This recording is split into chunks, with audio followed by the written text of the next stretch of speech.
Hey guys, tonight we draw back the string on medieval archers, a brotherhood sworn to wood and sinew whose skill could turn the tide of castles and battles alike.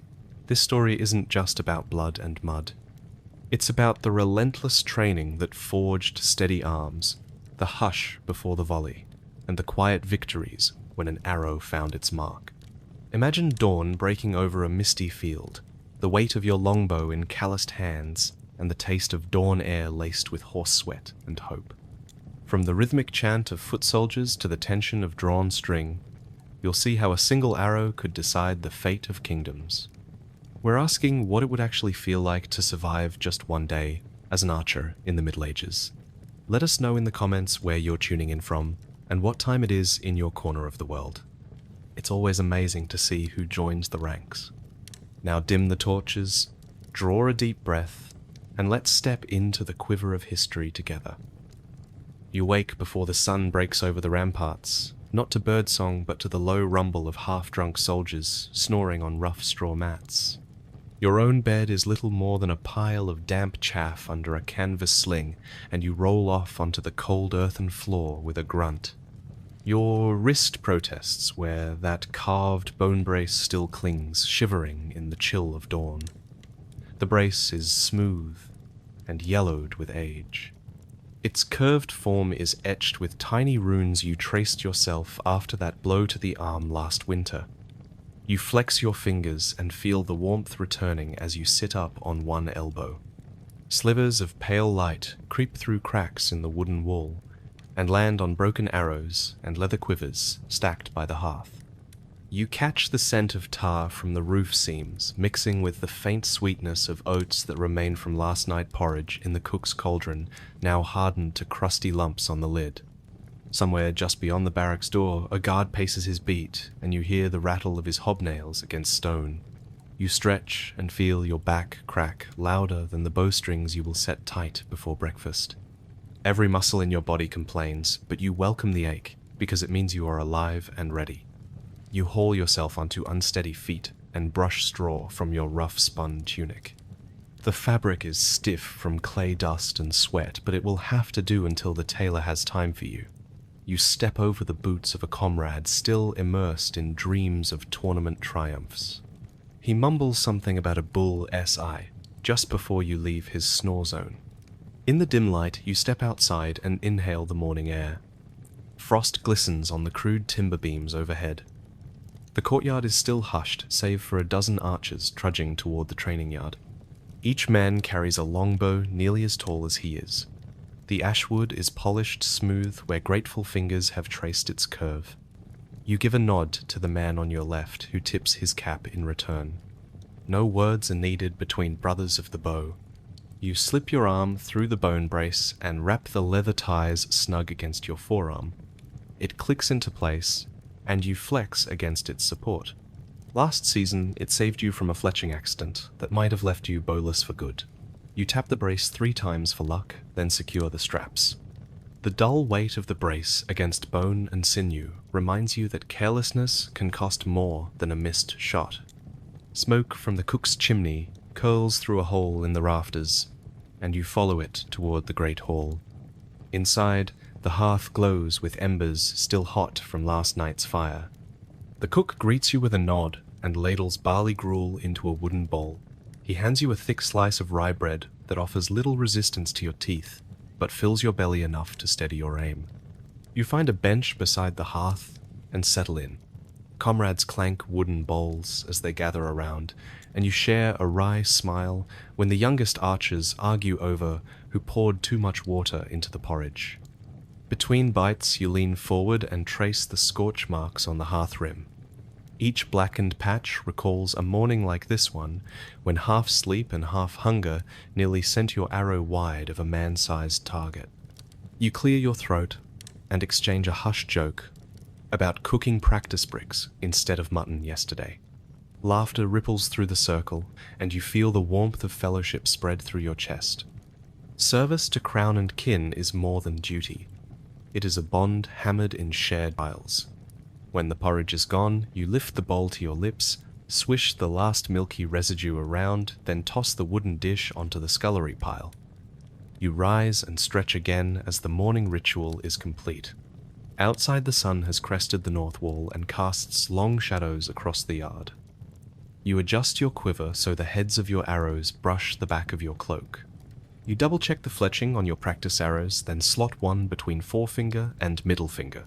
The feathers feel familiar and reassuring against your palm. The master-at-arms stands at the center of the yard with arms folded under his thick gambeson. His gaze sweeps over the assembled archers, and he inclines his head twice in signal that the line is ready. You step forward to join the formation and let the dew from the grass dampen your boots. The air is cold, and your breath forms clouds in the morning light. You draw your bowstring back for the first time today, and feel the sinew hum against your fingers. The master calls out the first command loose, and your arrow sails toward the straw target, 1/10 of a mile away. The thwack of impact echoes through the yard, and you allow your lips to tighten in satisfaction. You step to the side and watch as your comrades fire in unison until the first volley rings clear and true.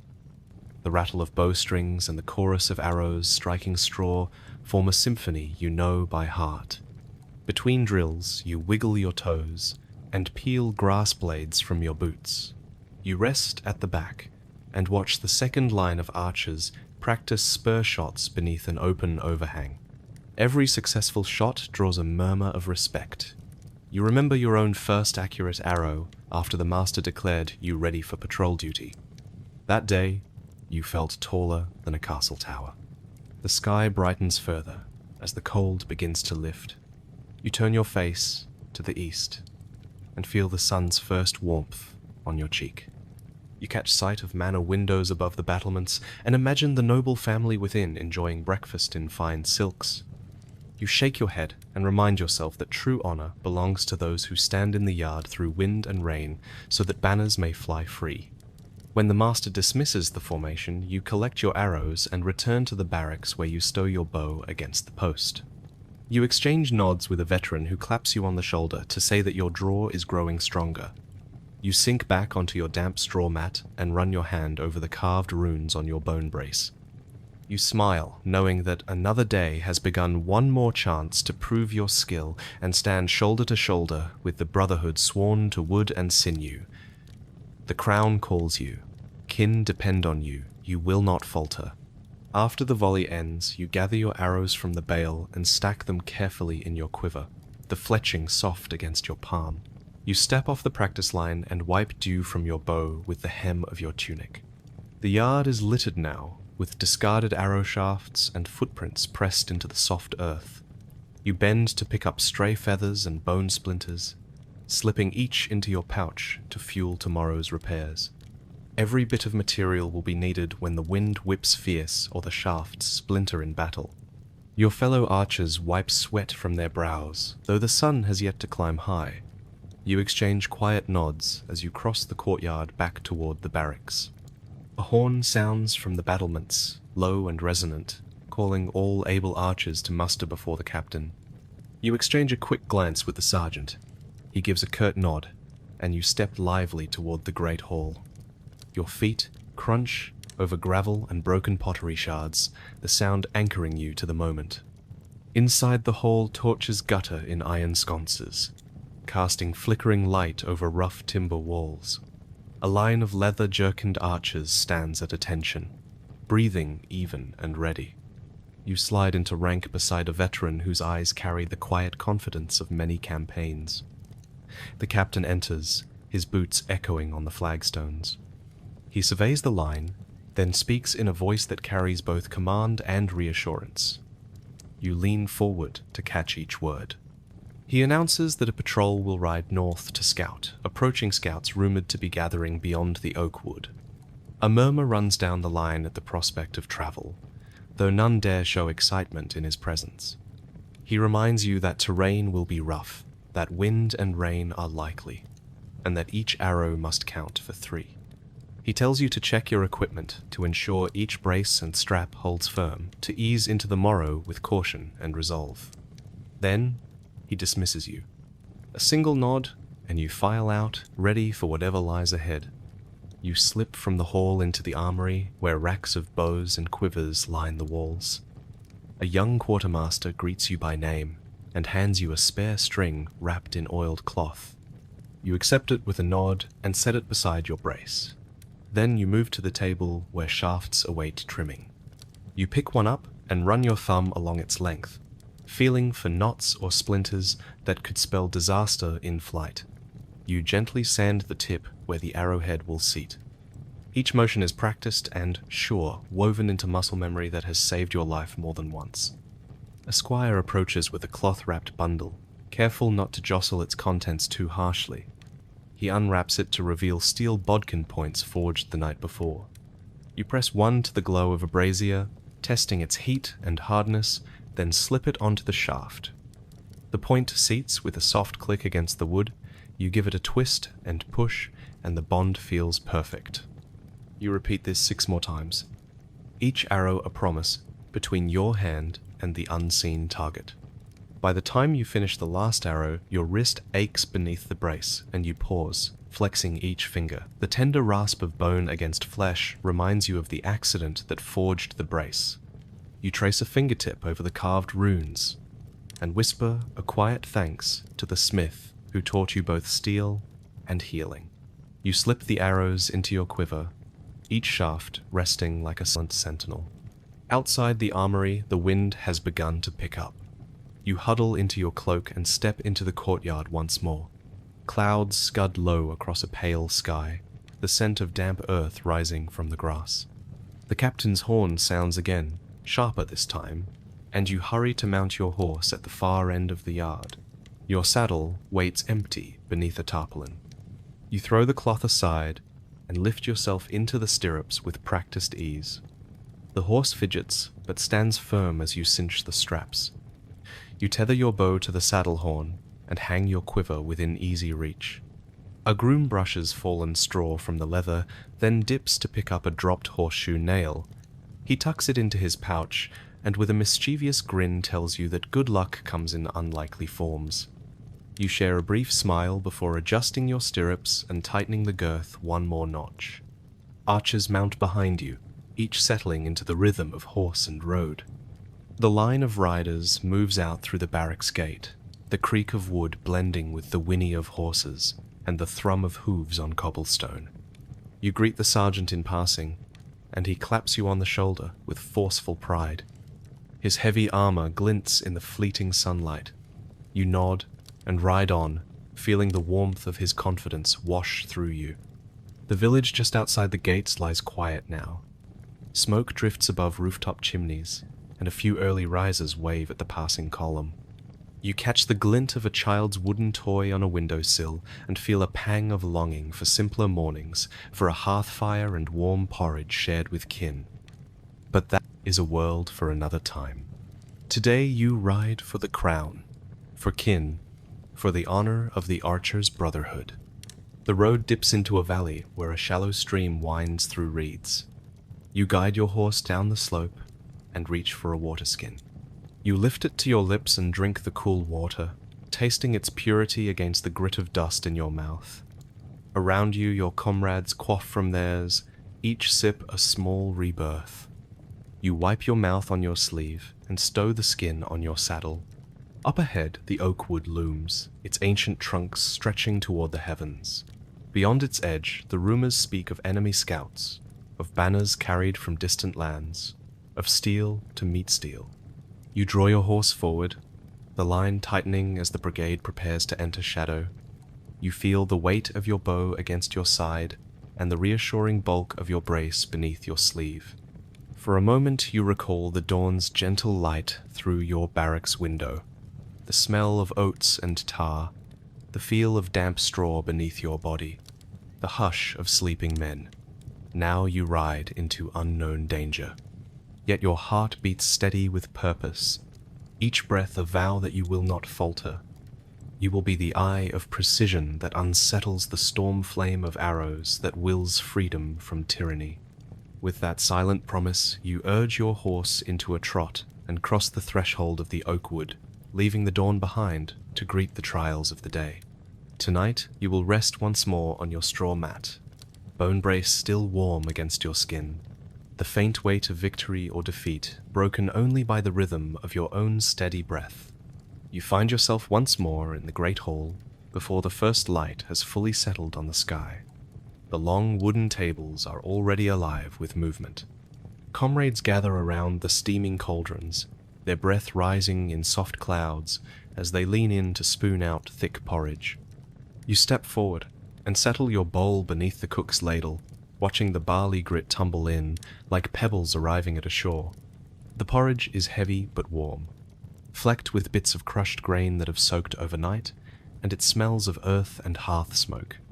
A squire sets a small wooden cup beside your bowl and fills it with pale liquid that catches the torchlight. You lift it to your lips and sip the mead. It is sweet like spring flowers pressed into honeycomb, and it spreads through your chest like a promise. It is not the finest vintage, but it is enough to chase away the morning chill. You catch the eye of your neighbor, a veteran whose laugh still carries the echo of victories long past, and he raises his cup in a morning salute. You return the gesture. Across the table, the youngest recruits fiddle with their wooden spoons, the back of their tunics damp from the night's dew. They look unsure and stiff in their new bows, but their eyes light up when the older archers nod in greeting. You draw in a breath of barley steam and offer them a slow grin, remembering your own first morning meal here, when the porridge nearly dribbled down your chin. One boy returns the smile and digs in, determination carving lines on his youthful face. Above the murmur of spoons against bowls, you hear the sergeant's voice, firm but not unkind, calling each man by name to report how many arrows he cleaned last night and how tight his brace feels this morning. One by one your comrades speak up. You say that you repaired 7 shafts and that your brace sits snug. The sergeant nods in approval and moves on, satisfied that your skill and care will keep you alive when you stand on a wall or in a field of blades. Between spoonfuls, you lean back and let your eyes drift to the far side of the hall where the light catches the copper trappings of the cook's cauldron. You recall the first time you saw it when you arrived as a green youth fresh from home. It seemed as large as a castle gate and as hot as dragonfire. Now it is an old friend, its metal blackened at the base, its lid nicked with stray arrowheads and scraped by cast-iron spoons. A comrade slides in beside you and offers a piece of crisped bacon from the side platter. You chew it slowly, the salt cracking between your teeth like small explosions of flavor. You watch him lean over to another archer and share a jest in a low voice. You cannot hear the words, but you see their shoulders shake with silent laughter. You feel the warmth of belonging spread through you stronger than any hearth fire. When you at last lift your bowl to your lips, you swirl the last milky residue and let it coat your tongue. You swallow and close your eyes for a moment, savoring the final moment of morning calm before the day's trials. You set the bowl down and tap it twice on the table. A squire sweeps beneath the benches and gathers up the dishes. You gather the empty bowl in one hand and glug the last of the mead in the other. Outside the hall, the wind has risen and carries a chill that bites at exposed skin. You pull the hood of your cloak over your head and tighten the cord beneath your chin. You step back into the courtyard where the grass is damp with frost, the ground firm beneath your boots. Your quiver waits beside your bow rack, the arrows fletched and ready. A young archer practices drawing his bow nearby, his arm trembling as he holds the string at full draw. You step to his side and offer a few pointers. Shift your weight onto your back foot, roll your shoulder forward, keep your gaze steady on the target. He nods and tries again, the string humming as it reaches peak tension. This time his arrow flies truer. His face breaks into a broad grin, and he bows toward you in thanks. You draw your own bow from its rack and nock an arrow. You lift the string to your cheek and draw back with smooth precision, the brace on your wrist clicking softly. You settle your aim on a distant tree stump and release. The arrow flies in a straight arc and lands deep. You let the string buzz against your fingertips and breathe out slowly. Another morning victory, earned.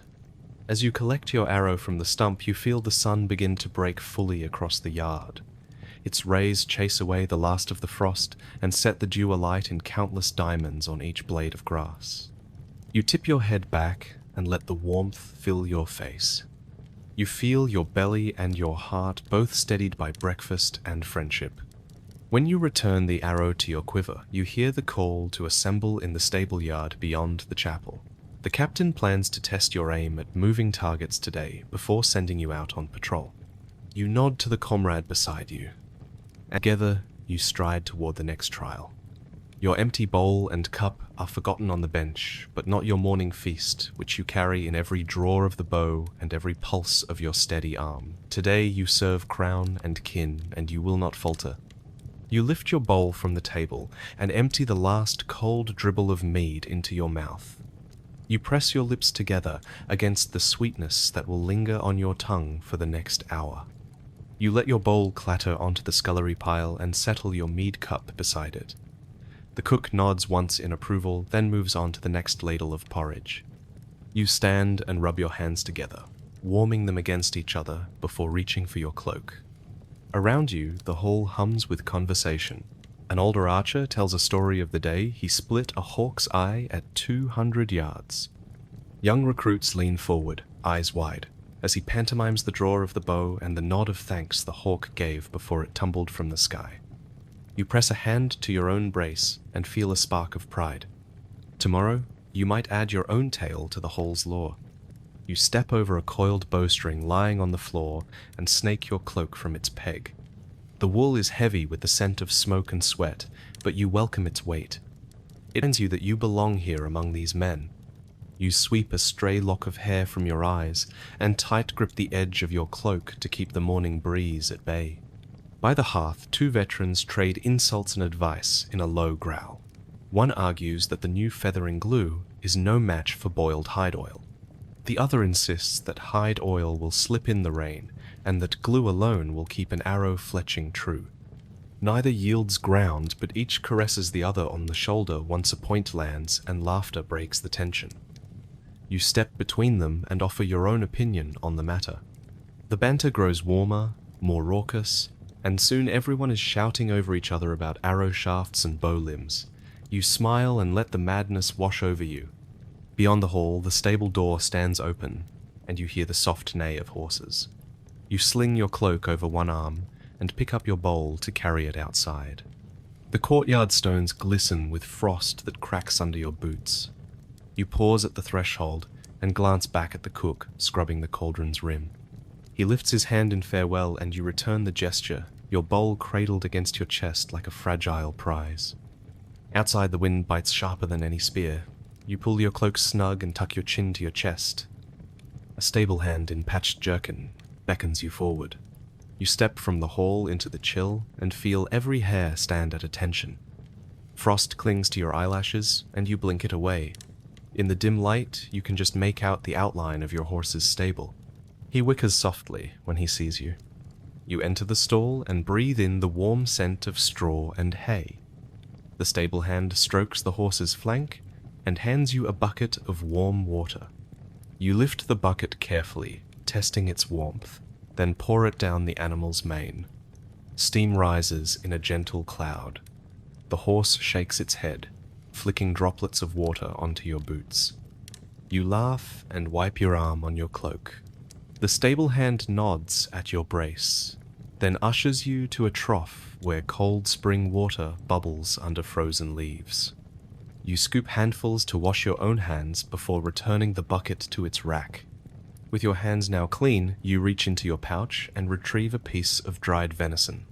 You bite off a small chunk and chew slowly, the salty meat pulling free of the bone in thin ribbons. You swallow and savor the last vestige of breakfast. Your comrades do the same, settling in beside you on upturned barrels. The stable hand leans against the post and cracks a grin at your contented size. Finished, you rise and wipe your mouth on the back of your hand. You pat the horse's shoulder and whisper a quick thanks for his patience. He nuzzles your shoulder in return. You slip from the stall and step back into the yard. The draft catches you and you shiver despite the warmth of the meat still coursing through you. On the far side of the courtyard, a narrow gate leads toward the riverside road. You join the line of archers filing toward it. Each man carries his bow over his shoulder and grips his quiver at his hip. The chill seems less biting now that your belly is full and your hands are clean. You fall in step with the veteran who told the hawk story. He hums an old hunting tune, and you find yourself humming along. The path winds past the guardhouse and out onto the fields. Pale dawn light paints the sky in streaks of pink and grey. You inhale, the cold filling your lungs like ice water. In the distance, you see the silhouette of the training stream winding between frosted reeds. Beyond it, the low hill where earlier drills tested your aim in the dark. You quicken your pace to catch up with the group. The veteran swings his bow in time with his step. He glances back and offers you a grin that says, "Prepare yourself."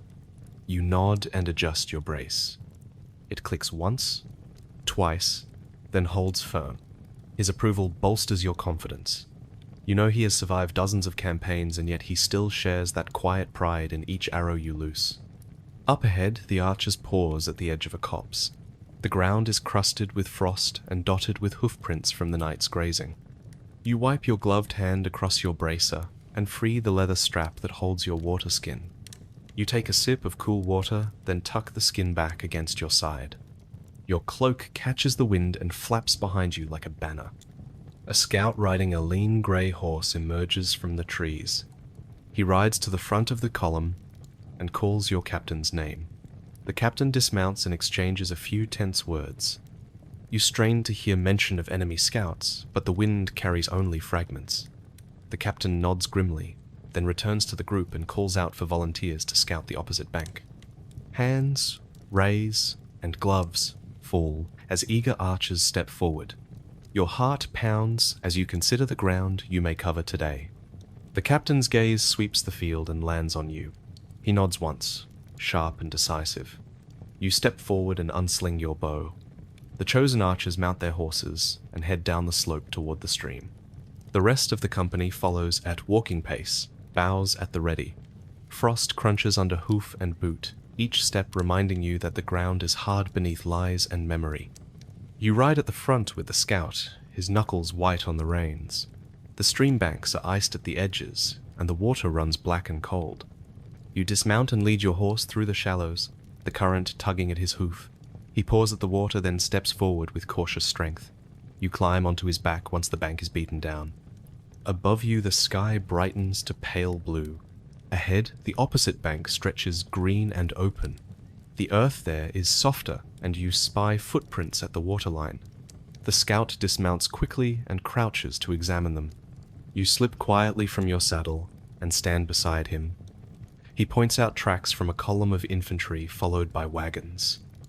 The imprint of wheels is unmistakable. You stand and let the cold seep through your cloak. Your breath hisses in your mask. The scout turns and whispers that the enemy is not far. You nod and draw your bow. Each arrow in your quiver feels like a promise to your comrades behind. You glance back through the stream and see the company paused, watching you. You stand at the edge of battle yet to come, fueled by the morning feast of barley porridge and honeyed mead. Your heart beats steady with purpose. You release the string and let the arrow sail across the water toward the distant bank, where steel and fate await. You step into the Fletcher's workshop before the sun has fully climbed the sky. The roof pitched steep and open to the wind that rattles clay tiles overhead. Long workbenches run down the center of the room, each scarred by years of blade and file. Sunlight spills through high windows, illuminating dust motes that swirl like tiny specters above piles of raw ash shafts and heaped bundles of goose feathers. The air smells of warm wood sap and resinous glue, laced with the tang of iron from the tools hanging on wooden pegs along the walls. At your station, you find a crate of freshly hewn ash shafts, still marked with the saw's faint ridges. You lift one free and hold it to the light, testing its straightness by eye. A quick twist in your grip reveals a slight warp. You set that one aside and reach for another. Your fingers close around the smooth grain of the chosen shaft. You run a coarse file along its length, each pass shaving off slivers of wood until the surface gleams like burnished bronze. The rasping sound echoes in the workshop as your comrades file in unison, the rhythm a steady heartbeat of purpose. Beside you, a fellow archer taps out the curvature of his own shaft, humming a tune that drifts through the rafters. You return the nod. That means I hear you, and I hear your song, and you smile as your file strokes the wood. The master fletcher, an elderly man whose forearms show the swirl of veins beneath tanned skin, moves between the benches. He pauses to inspect each shaft in turn, his keen eye finding the faintest imperfection. He taps a perfect shaft with the butt of his knife and declares it fit for battle, then moves on. You catch his approving glance and feel a quiet surge of pride. When your crate of shafts lies smooth and true, you set them upright in a rack and turn to the feather pile. Hundreds of goose feathers lie spread on a waxed cloth-white plumes, still tinged with the soft grey of down at their quills. You select one and clamp its base in a wooden vise carved low to the table. With small shears, you trim the tip so that the vein yawns true, then pass it to be caught by a comrade who holds it gently at the tip. You continue until you have 6 ready for fletching. Next comes the glue. The master fletcher lifts a cauldron of melted hide glue from its brazier and sets it atop a trivet carved from oak. A companion stirs it with a curled strip of copper, releasing a piney warmth that clings to your nostrils. You dip a slender brush into the amber liquid and coat the quivered end of your first feather. Then you press it against the shaft at the correct angle, rotating the feather until it clicks into position. You hold it there for a heartbeat, then move on to the next. Your hands tremble with concentration. A misaligned feather will send your arrow wide of its mark. Across the table, another archer accidentally drips glue onto his tunic. He curses softly and drags a rag across the spot, smearing the sticky fluid into a grey patch. You laugh and pass him a scrap of cloth from your gear. He grins back and thanks you before returning to his own fletching. The atmosphere is brisk and focused, but warmed by camaraderie. No one here works alone. Each shaft, each feather, each knot of binder cord carries the weight of every archer who will draw it tight on the battlefield. When a bundle of 6 arrows is complete, you lift them to eye level and spin them slowly. You watch the feathers dance in unison, their veins aligned like soldiers in formation. You give a satisfied nod and slide the bundle into your quiver. The master fletcher paces by and plucks 1 arrow free from your bundle. He draws it back gently, as though testing a bowstring, then releases it into a leather target suspended at the workshop end. The arrow sinks in with a soft thwack, and the group breaks into quiet applause. You catch your breath and accept the master's word that your fletching is more than acceptable. By midday, the workshop hums with activity. New recruits file shafts, veterans fletch feathers, and apprentices mix glue and prepare toolkits for the next shift. The soundscape is punctuated by the tap-tap of files, the soft snip-snip of shears, and the low murmur of shared stories. Someone recounts a near miss when a shaft snapped mid-volley and buried itself in the gatehouse door. Laughter ripples through the benches as your comrades mock each other's clumsy moments, but each tale carries a lesson. You lean in and listen, storing each anecdote like a precious arrow in your own quiver of wisdom. The sun slides westward, and long shadows fall across the dusty floor. You wipe resin from your fingertips and rest your back against the workbench. Your arms ache where you filed and fletched, but your spirit is buoyed by every perfect arrow you send off the line. One by one, you and your fellow archers gather your newly fletched arrows and display them before the master fletcher. He inspects each in turn, then calls out the finest, awarding each owner a small nod of distinction. When your name rings out, you feel a rush of warmth that outshines any forge fire. As the day's work draws to a close, you gather your arrows into quivers and hang your tools on their hooks. The master fletcher blows a small horn 3 times. The signal is clear. The workshop gates swing open, and you step into the golden light of late afternoon. You heft your quiver and feel the familiar weight of your craft. You smell the soft perfume of oiled wood mingled with sweat and sawdust. You breathe deep, knowing that each arrow you fletch here will find its mark in service of crown and kin, and with that promise singing in your chest, you step from the Fletcher's roof into the next chapter of your day. When the Master Fletcher's horn sounds for the second shift, you step back inside and find the light softer now, filtered through dust and feathers floating in the waxy air. The air is warm and heavy with a scent of resin and sawdust. You return to your bench and rest your tool belt at your side. A queasy knot of pride tightens in your chest as you gaze at the row of newly fletched arrows lined along the rack. Each one tells a story of patient carving, of careful trimming, of heated glue that held feathers in place through wind and rain. A fellow archer approaches, grinning beneath his hooded cloak. He holds out a chicken feather he has rescued from the cook's yard. You shake your head at the absurd gift, but accept it and tuck it between two of your best arrows. He claps you on the shoulder and says that a quiver with a chicken plume is good for luck. You laugh and pat his arm in thanks. The workshop hums around you as apprentices run to refill cauldrons of glue and polish ashboards for the next morning's work. You gather 3 arrows and step to the far wall where a straw bale target stands framed by ropes. The Master Fletcher nods, and you knock your first arrow. You aim carefully, breathing out as you draw the string to your cheek. Your wrist pressed snug in the bone brace hums with tension. You release, and the arrow flies true, sinking into the center of the bale with a soft thud. You smile at the reminder that a well-fletched arrow is nearly unstoppable. You retrieve the arrow and inspect the flight path. The feathers are perfectly aligned, and the shaft bears a faint burnish where your hands held it. You place it back in the quiver and repeat the process 4 more times, each shot closer than the last. The Master Fletcher steps forward to examine the arrows in the target, and he nods appreciatively. You feel a warm glow at the back of your ribs. Turning from the target, you drift back to the benches and settle among your comrades to listen, as the Master shares a story from his youth when he fought a skirmish beyond the northern woods and lost half his quiver in a single volley. His voice is low and steady, and everyone leans in to catch each word. You imagine arrows buzzing like angry hornets through a frost mist. He tells of a single perfect shot that turned the battle. When he finishes, you feel the weight of every arrow you have ever nocked. Night falls and torches appear along the rafters. The workshop light flickers gold across your bow and arrows.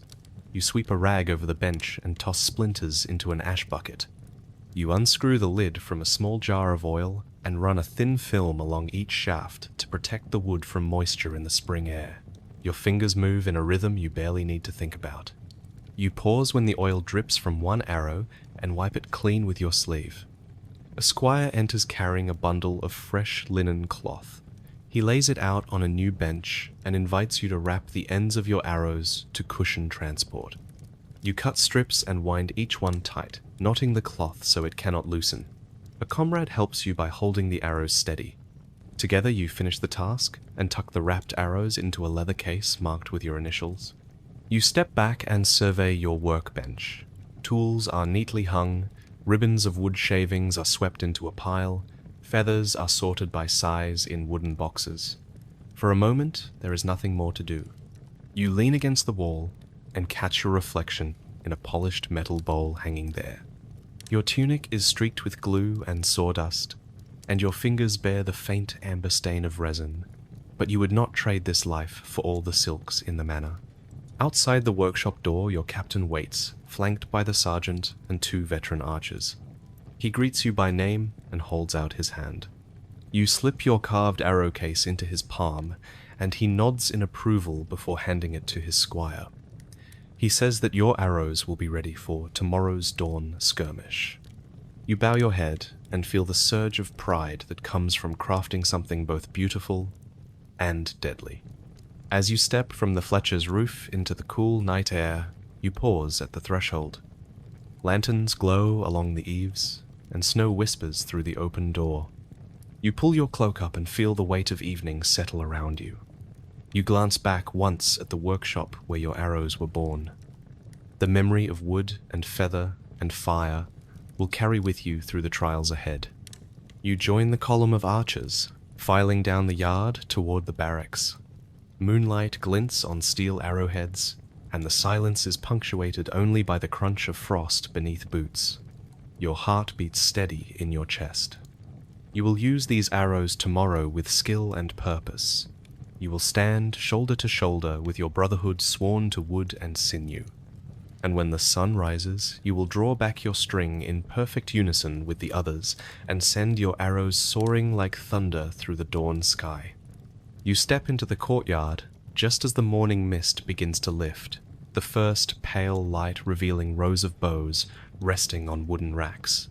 You carry your own longbow in one hand and your leather bracer in the other.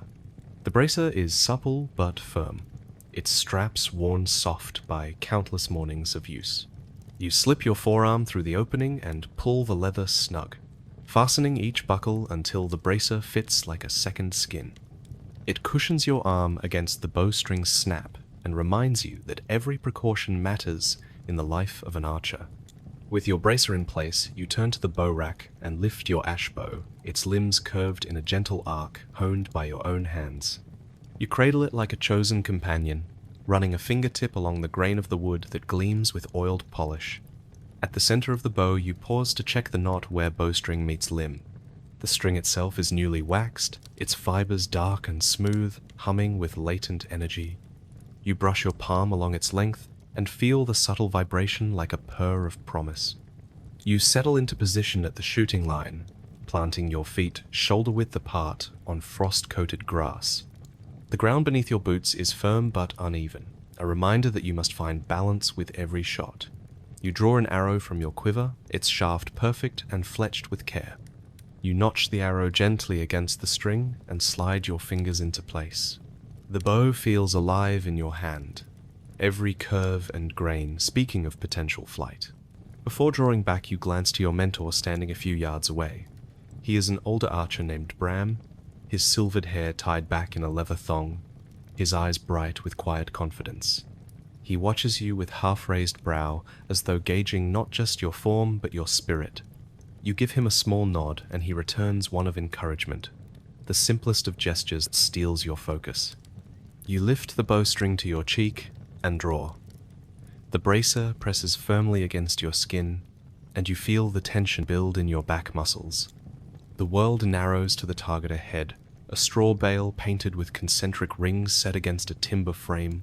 The string hums louder now, a ringing note of stored power. You hold the draw for a heartbeat, your heart beating in time with the string's song, then release. The arrow flies with surprising speed. You watch its plume trace an arch before it thwacks into the bullseye. You exhale and feel the first rush of triumph ignite your chest. Your mentor steps forward and murmurs something you can't hear over the beating of your pulse. You shake out your arm and twist your bracer gently, checking for any pinching or looseness. Everything feels right. You twist back to the rack and pluck another arrow, sliding it into position as you step forward to retrieve your first shot. Bram stands at the edge of the yard, his posture relaxed, his arms folded. You step up to the bale and tap the arrow with respect. Then gather it carefully and pocket it for inspection later. Each arrow is precious, each a promise of accuracy in the chaos of war. You return to the firing line and begin a deliberate routine. Brace, notch arrow, draw, aim, release. With each repetition, you feel your form smooth out. Your shoulders roll into place. Your elbow aligns with bow limb. Your wrist remains firm. The sound of string against leather echoes in your ears, a metronome guiding your rhythm. You find a steady cadence and settle into the flow. Bram walks alongside you, his footsteps soft on the dew-damp grass. He leans in to say a word of advice about loosening your grip just a fraction, or shifting your weight slightly onto your back foot.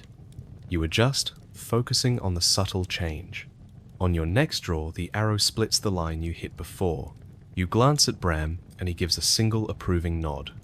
The morning sun climbs higher, and the cold retreats. You feel warmth on your neck through the folds of your tunic. Sweat beads at your brow despite the brisk air. You wipe it away with the back of your hand and let the moisture flick off the brace's smooth surface. You pause to catch your breath, inhaling the scent of pine from nearby woods and the tang of tar from the barracks roof. Across the yard, other archers practice alongside you. Their arrows fly true and false in equal measure, a chorus of thwacks and occasional groans when a shot goes wide. You smile at a comrade whose arrow clatters against the wooden frame. He shrugs and grins, then regains his stance to try again. The camaraderie eases the tension, reminding you that even the finest archer has off days. You rack your bow for a moment and step closer to Bram. He holds out his hand, and you place your bow in his grip. He inspects the string tension and nods. Then he offers his own arrow, pointing at a distant oak stump by the training fence. You retrieve it and step back, bracer and bow at the ready. Bram's presence is steady like the oak itself, grounding you in this moment. You draw and release, your arrow sailing farther than before to embed itself deep in the stump. You hold the follow-through, watching your hand remain steady long after the arrow has left. Bram whistles softly and steps forward to examine the shot. You exhale and let your arms relax, the bracer cushioning the fade of tension in your wrist. Replacing the arrows, you notice a group of new recruits gathering at the edge of the yard, wide-eyed and bundled in cloaks. They stare in awe as Bram calls you over. You step forward, and Bram introduces you as one who has learned to trust the bow as an extension of self. The recruits lean in to listen as Bram asks you to demonstrate the proper draw. You take the bow back into your hand, adjust the string oil with a light swipe to keep it supple, then notch an arrow. You explain the stance as you draw, speaking clearly so the new archers can imagine themselves in your boots. You describe the tension, the release, the follow-through. You let your words flow naturally, each sentence shaped by the morning's practice. Then you fire. The arrow flies straight and true to the oak stump. The recruits murmur, and Bram claps once in appreciation. You catch your breath and turn to face the recruits. Their faces are bright with excitement and nerves. You offer them a nod and withdraw to the firing line so Bram can demonstrate for them. You step back and let Bram take your place, watching as his arrow splits the air. You realize then that today's practice is not just about sharpening your own skill, but about passing it forward. The sun leans past midday when Bram calls a halt. You rack your bow and loosen your bracer straps enough to catch a circulating breeze. Your forearm prickles with relief at the release of pressure. Bram gathers the arrows and nods at you to follow. You step forward with your quiver slung back. Together, you and Bram walk toward the edge of the yard. He claps you on the shoulder with a solid hand. You feel the warmth of his pride and resolve flicker in your chest like a small flame. Today, you have tested your stance and found it true. Today you have oiled your string and felt its promise hum beneath your fingers. And today your mentor has seen and approved. You stand before the gate to the barracks. The mist has fully lifted and the day is clear. You look back once at the targets and the place where arrows puncture straw. Then you face forward. You know the next trial may bring wind and rain, banners and battle, steel and chaos, but you are ready. Your bracer is secure, your bowstring hums with purpose, and your stance is true.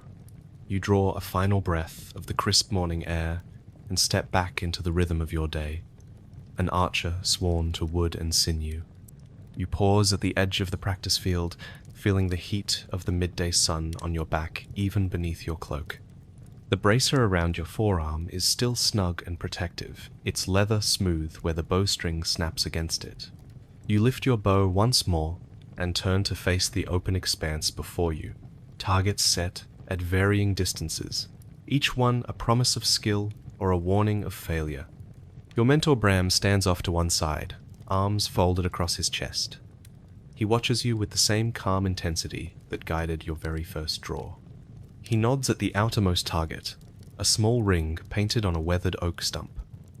You nock an arrow and draw back, testing the tension one last time. The bowstring hums as you settle into your stance. You hold the draw until your muscles tremble and then release. The arrow soars true and lands deep in the center of the ring. You exhale and feel the familiar rush of triumph in your chest. Bram moves toward you and inspects your form. He adjusts your grip slightly, then steps back and gestures at a target just beyond the far wall. Without a word, you accept his challenge. The distance is greater, and the air seems thinner across the field. You nock another arrow, draw with steady resolve, and let it fly. The arrow lands just outside the ring, yet still within the circle of splintered wood. Bram nods and gives a single clap of approval. You retrieve your arrows and continue to practice under Bram's quiet supervision. Each shot hones your skill, each hit builds confidence. You notice the subtle shift in your stance as you draw and release again and again. Your shoulders roll into place, your elbow aligns, and your wrist remains firm.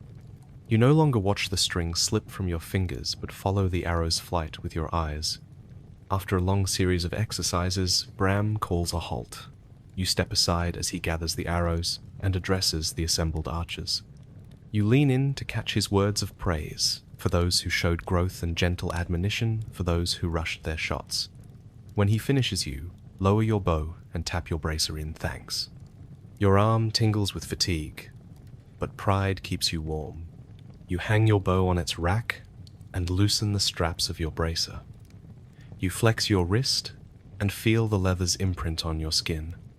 You wipe the inside of the bracer with a cloth, then hang it beside your bow. Bram offers you a nod that says, "Well done," and you return his greeting with a steady gaze. Inside the hall, the cook serves a hearty stew of barley, root vegetables, and shredded venison. The scent draws you in, and you join your comrades at the long table. You ladle a generous portion into your bowl and spoon a steaming mouthful. The warmth spreads from your belly through your limbs, easing the ache of exertion. Your captain enters and the room falls silent. He calls out the names of those chosen to patrol the eastern woods today. When he names you, a thrill runs through you before settling into a quiet determination. You rise with bowl in hand and follow him outside. In the courtyard, you strap your bracer back into place and sling your bow over your shoulder. The midday sun beats down on you. Your quiver is full and your mind is clear. Ahead lies the forest where duty awaits. You take a deep breath, feel the leather bracer secure against your arm, and step forward into whatever challenges the day may bring. You shoulder your quiver and tighten the straps across your chest as you step into the pale dawn light. The meadow before you glistens with dew, each blade of grass a tiny prism catching the first pale glow of morning. Mist curls around your boots like ghostly fingers, tickling your ankles and mingling with the scent of damp earth and crushed wildflowers. You take a steady breath and feel your heart settle into a measured rhythm. Beside you, a line of pikemen stretches out to either side, their long shafts towering above your head. The pikemen hold their spears upright like a forest of wooden sentinels, their polished steel tips gleaming faintly in the growing light. You glance at their footwork as you march, matching your pace to theirs, your boots sinking slightly into the soft ground. The harmony of your steps creates a muted drumbeat that echoes across the meadow. Your bow rests comfortably against your shoulder, the curve of its ash limbs familiar under the rough wool of your tunic. You run a fingertip along the polished stave, feeling the smooth grain that tells of careful seasoning and steady hand. The leather of your bracer pulls snugly against your forearm, protecting it from the snap of the string when you draw back. You flex your wrist and feel the reassuring hum of tension even before an arrow is nocked. Ahead, the training field unfolds like a green oasis ringed by low hedgerows. Beyond that, you can just make out the outline of the fortress walls rising against the sky. The citadel's towers stand like watchful giants, silent witnesses to every triumph and stumble. You glance upward, imagining the faces of commanders peering down through arrow slits, judging your every move. You straighten your shoulders and lift your chin, determined to meet their gaze with confidence. The pikemen fall into stride behind you, their armor clinking in soft rhythm. You weave through them, your quiver brushing against their shield straps. You exchange nods and startled laughter with comrades whose expressions reflect the same mixture of nerves and resolve. One of them trips over a tuft of grass and nearly falls, only to catch himself with a hand on his pike. You reach out to steady him, and he grins, muttering an apology. Discipline in the field may be rigid, but camaraderie still finds its way. A gentle breeze stirs the mist, sweeping it aside, and revealing patches of emerald moss and clusters of daisies. You hear the distant call of a hawk riding the thermals above the tree line. The bird circles in silent grace, its keen eye surveying the ranks below. You imagine drawing an arrow and sending it skyward to follow that path, but you know today your mark will be something more grounded targets set in perfect rows at the far edge of the field. Your mentor Bram walks beside you now, his pace as measured as the rest. He carries a shortbow slung over one shoulder and keeps his free hand clasped behind his back. You fall into step with him and catch his eye. He offers you a small nod that speaks volumes. We are nearly ready. His presence is steadying, reminding you that every step has purpose, every breath in service of the next. A pair of halberdiers marches behind Bram, their weapons cutting white arcs against the pale grass. You hear the soft scrape of steel on leather as they adjust the straps of their helmets. Their armor is heavier than yours, their weapons built for close quarters. You feel the contrast between your bow's elegance and their brutal heft. Each weapon has its place on the battlefield, and today you stand beside them as equals in purpose. At the clearing's edge, 2 wooden stakes mark the entrance to the training ground. Beyond lies a long expanse of earth cleared of stones, with rows of straw targets braced against stout posts. You can already glimpse the shadowy outlines of framed silhouettes and circular bales. You swallow to chase away the lump of anticipation in your throat. Today, your arrows will fly farther and faster than ever before. You step forward to lead the line onto the clearing. The pikemen pivot in unison, their pikes brushing past your elbow in a quiet whoosh.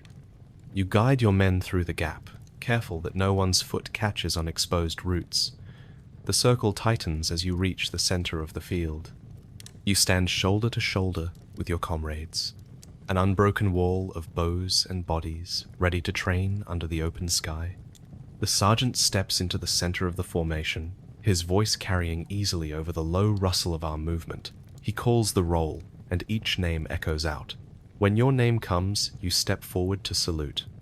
You feel the weight of every arrow in your quiver, and the solid strength of your bow in your hand.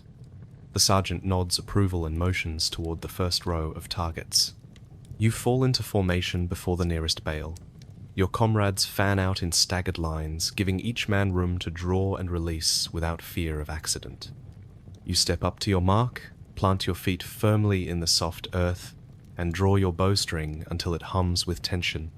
You aim for the center ring and release. The arrow whistles and thwacks into the target. You hold your pose, chest rising and falling, then allow the string to settle. Across the field, dozens of arrows punctuate each target. You hear the soft rustle of linen as archers adjust their stance, the scratch of quills as some retrieve misfired shafts from the ground. Between shots, you exchange quick words of encouragement with the archers next to you. A quiet laughter rises when one of you splits an arrow already lodged in the bale, a feat that earns a wink and a thumbs up. After 5 precise shots, Bram calls for a shift to longer range. You step back and feel the field widen before you. The next bale stands at a distance that once seemed impossible but now beckons as a worthy challenge. You nock another arrow, draw deep, and let it fly. The shaft arcs across the field in a perfect curve and sinks in nearly at the edge. You exhale in relief and ready your next shot, heart pounding with exhilaration. The session continues with running drills, drawn-out holds, and precision tasks. You sweat beneath your tunic even in the cool air, but the burn is welcome. Each shot builds skill. Each breath brings focus. By the time Bram signals the end of the exercise, your arms ache with fatigue, but your spirit soars with accomplishment. As the line breaks and you hand over your arrows for collection, you feel the glow of pride in every muscle. You gather your bow and quiver and stand among the pikemen once more. You share quiet smiles and knowing nods. No words are needed to convey what you all have proven, that each of you carries skill and strength into the day's trials. You march back across the dew-slick meadow, the mist drifting away like a curtain drawn back on a new act. The fortress towers loom closer now, promising warmth and respite. Your footsteps fall in steady rhythm, and your mind remains clear, anticipation replaced by quiet confidence. Today you tested your skill and emerged stronger. Today you marched to the training field with bow in hand and lived to tell the tale. You step onto the edge of the training ground as Bram signals the start of the second session.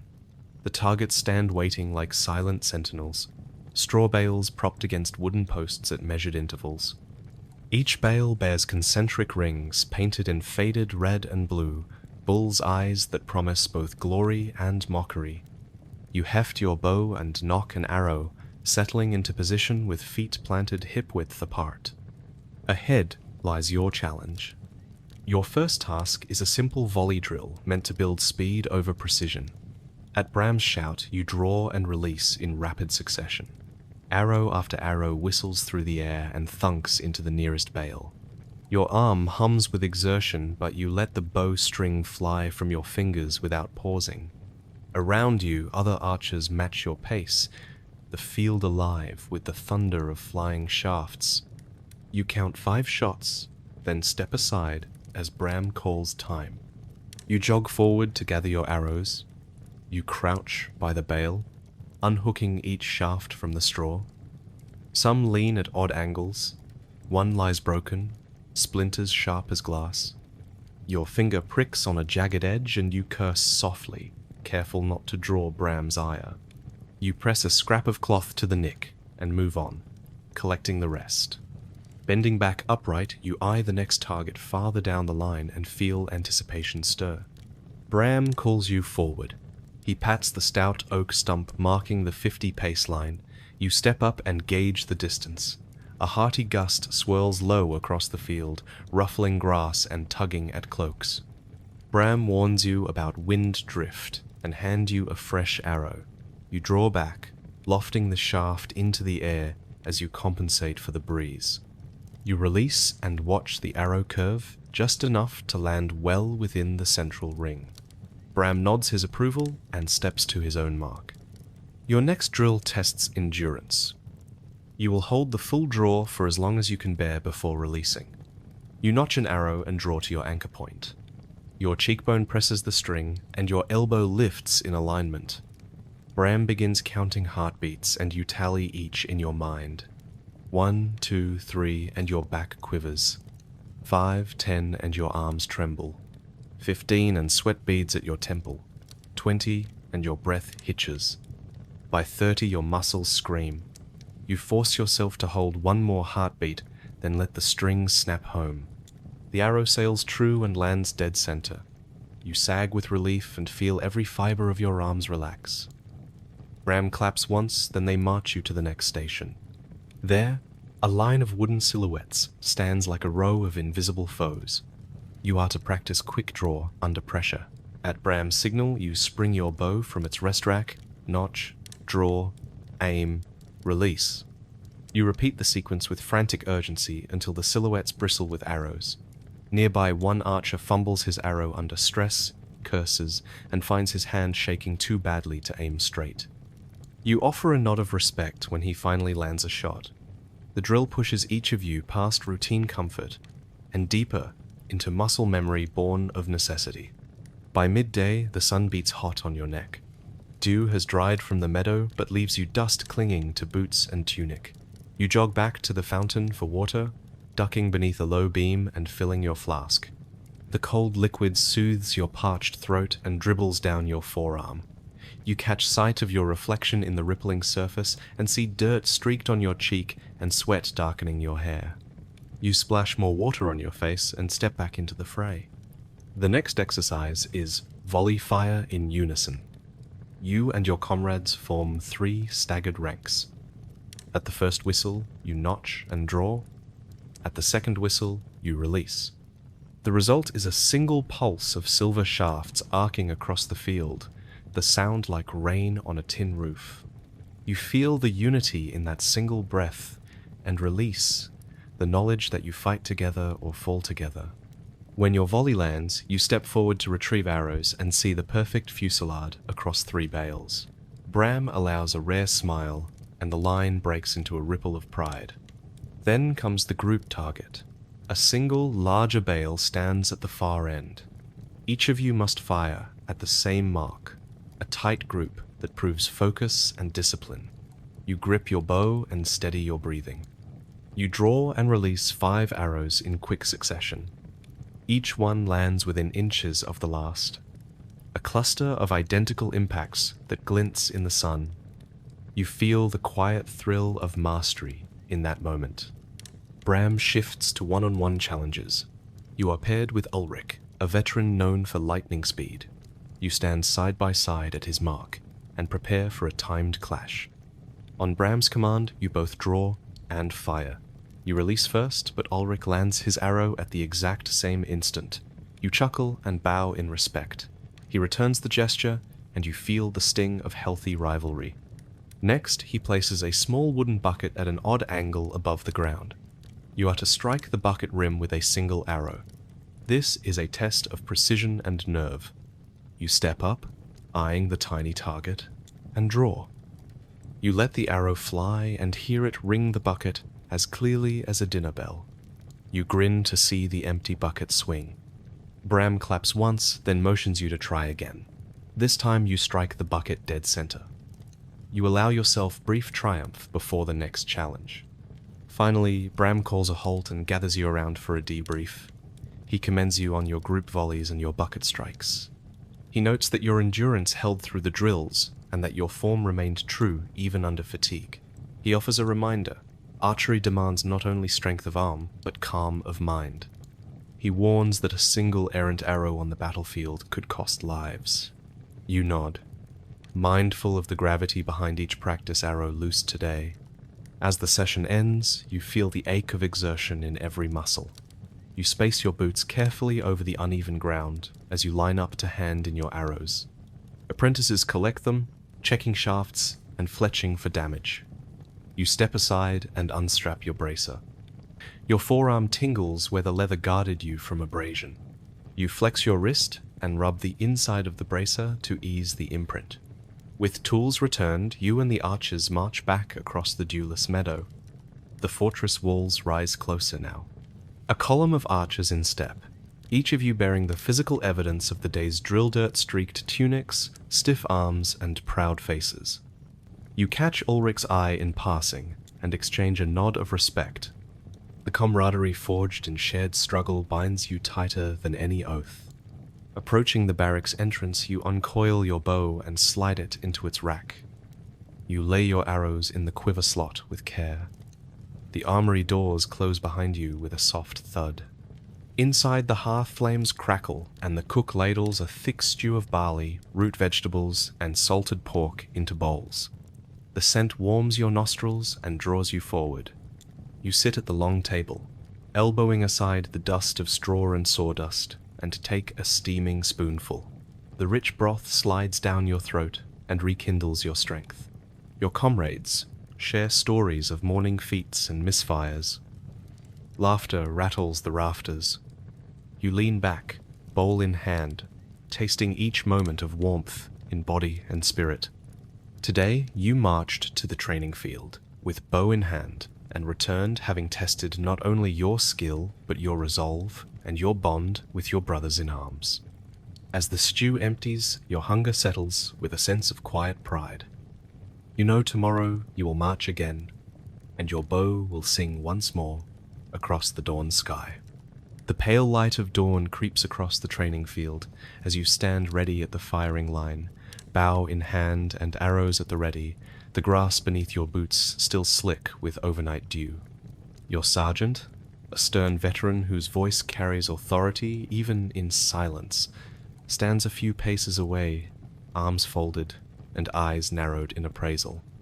Around you, your comrades line up, each one poised like a coiled spring, every heartbeat echoing the promise of what is to come. You draw your first arrow from the quiver, its shaft smooth and its fletching crisp, the faint tang of resin still clinging to your fingertips. You notch the arrow with practiced ease, sliding the nock into place and pressing the feather against the string, feeling the mild resistance beneath your fingertip. You raise the bow to your cheek, pressing the string into the familiar spot just below your eye. The wood feels cool against your palm, its grain whispering tales of countless mornings just like this one, of hours spent perfecting each draw and release. You inhale slowly, filling your lungs with the chill of the air, and release your breath as you pull the string back until it presses against the smooth curve of your jaw. Your back muscles tighten in concert with the tension of the string, your elbow rising in perfect alignment with the bow limb.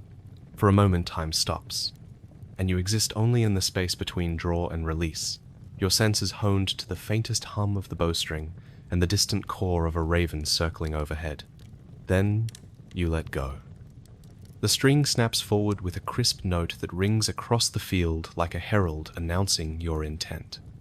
The arrow flies in a perfect arc, a silent messenger until it strikes the target's straw center with a soft but certain thwack. You hear the impact as though it were a drumbeat, and feel a surge of pride pulsing through your veins. You hold your pose until the arrow settles fully, before releasing your bow arm and letting the weapon hang at your side. You watch as the arrow quivers in the straw, and steady yourself for the next shot. Your sergeant nods imperceptibly, a small sign of approval that means more than any shouted praise. You return to the line and draw another arrow, your movement smooth and deliberate as you prepare for shot number 2. You plant your feet firmly, engaging your core to steady the shake of exertion from the first release. With a deep breath you draw again, your arm a taut arc of strength, the bowstring a bridge between you and the target. As you let go, the arrow sails true once more, slipping into the bullseye just above the last one. You allow yourself a fleeting smile before you pluck the next arrow from your quiver and ready it at the rest. The rhythm falls into place quickly. Draw, release, retrieve. Draw, release, retrieve. Each cycle refining your form and sharpening your focus. Around you, your fellow archers find their own cadences.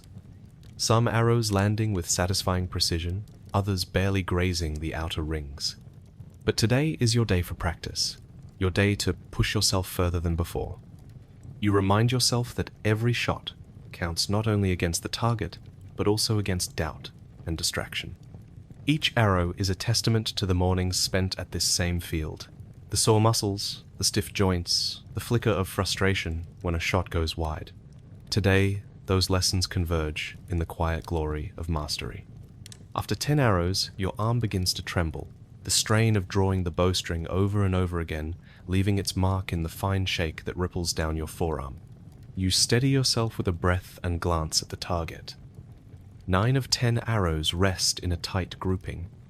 The 10th lies just outside the red ring, but still within clear range. You nod at the sergeant, as if to say you are ready for his next instruction, and he steps forward to inspect your work. He lifts a hand and places it against the grouping, then traces the faint scratches where shafts have pierced the straw. He steps back and gives a curt smile. You bow your head in gratitude. He beckons you to step forward to the 50 paces line, a distance that once felt impossible, but now seems like the next logical test. You march to the new mark, your companions parting to make way, and take your place on the hard-packed earth. The wind has picked up slightly, stirring the mist into spirals that drift across the field. You steady your bow, checking the alignment of each arrow knocking point, and adjust your aim to account for the breeze. Then you draw and release. The arrow sails high and arcs gently downward, striking the target with the same telling thwack. A murmur ripples through the watchers. You grin at the unexpected compliment carried on their breaths. The sergeant calls out a variation, You are to fire 3 arrows in under 6 seconds, testing both speed and precision. You quarter your feet, taking care not to stumble on the uneven stones, and count the sequence in your mind. When he raises his gauntleted hand, you notch your first arrow. When he brings it down, you draw, aim, and release with mechanical efficiency. The first arrow flies, the second follows in an instant, and the third slides out just as the string hums back in place. All 3 land within a ring of 10 inches. You feel the adrenaline burn warm in your chest. The sergeant's eyes flash with approval. You might have broken his expectations for a moment. You step back to collect your arrows, turning each in your hands before returning it to your quiver. The next drill is aimed at endurance under fatigue. You will draw to full tension and hold until the sergeant's whistle sounds. You draw and lock the string against your jaw, holding as beads of sweat form at your temples. Your muscles tremble at 10 seconds, quake at 15, and burn at 20. You steel yourself against the voice in your head, urging you to let go. But you hold until the whistle finally pierces the air, and then you release with a guttural exhale. The arrow flies high and true, despite the strain. You collapse to one knee for a moment and let the world settle around you. Moments later, you stand and march back to the firing line. Your arms feel heavy, as if they belong to someone else. Your bracer rubs at the small abrasion above your wrist, but you ignore it because every ache today has been earned. You nock the final arrow, and, with the same care you used for your very first shot, you draw, aim, and release. The arrow thunks into the center of the straw bale, as though guided by purpose itself. Your sergeant steps forward once more. He bows his head in respect and offers a curt nod that might pass for rare praise. Your back straightens at the gesture. All around you, your fellows clap quietly and exchange words of admiration. You lean on your bow for a moment, breathing in the scent of freshly oiled wood and warmed leather. The morning's chill has given way to a comfortable warmth that seeps into your bones. You step from the firing line and approach the sergeant. He inspects your bow and knocks, running a finger along the string where the oil has dried. He checks the fletching and smiles just enough to soften his stern features. He places a hand on your shoulder and says that today you have proven yourself one to watch, one who combines skill and discipline in equal measure and will serve your company well in battle. You bow your head and muster your most respectful thanks. You grip the bow in both hands, feeling its solid assurance. As the sergeant turns to give further instructions, you slip your arm from your bracer, flex your wrist, and rub the small welt where the leather has protected you. You slide the bracer back on and fasten the straps with deliberate care, a small ritual of readiness. Your comrades gather around to share tales of their own triumphs and misfires. You join the circle, leaning on your bow as you listen and laugh. The day is young, but already feels full of promise, born of shared mastery. You glance toward the training yard where tomorrow's sun will rise, and see the target bales shimmering in the early light. You know that when you stand there again, you will draw with the same steady purpose. For now, you sheathe your arrows and return your bow to its rack. The sergeant dismisses the line with a simple nod. You step back and allow the next archer to take your place. You cross the field with a lighter step than before, carrying in your heart the echo of each thwack against straw, each arrow shaped by your hand. The morning's practice has forged not only your skill, but your spirit. When tomorrow dawns, you will meet it at full draw. You return to the yard just as the sun beginning to rise paints the sky in pale shades of orange and pink. The dew has dried to dust at your boots, and the air holds the promise of a crisp, clear morning. Your sergeant stands beside a long wooden track that has been set up for moving target practice. Flatboards hang from ropes and run along the track as 2 apprentices pull them steadily back and forth. Each board bears a painted bullseye that drifts across the field like a restless spirit. This is your next trial in mastering marksmanship. You step forward and claim the firing line once more. You notch an arrow and draw your bow, feeling the same familiar tension in your back muscles.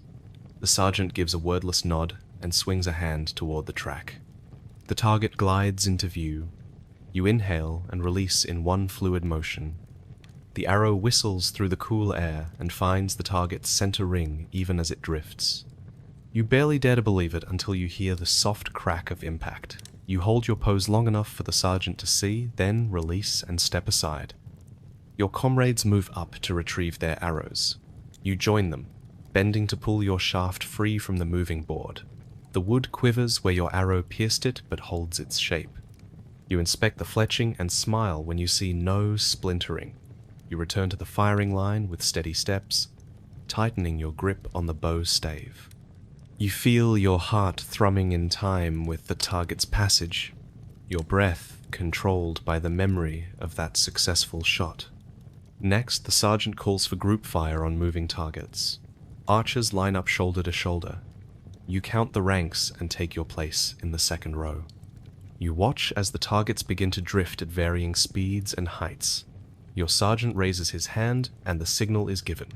You notch and draw at the same moment as dozens of other bows hum in unison.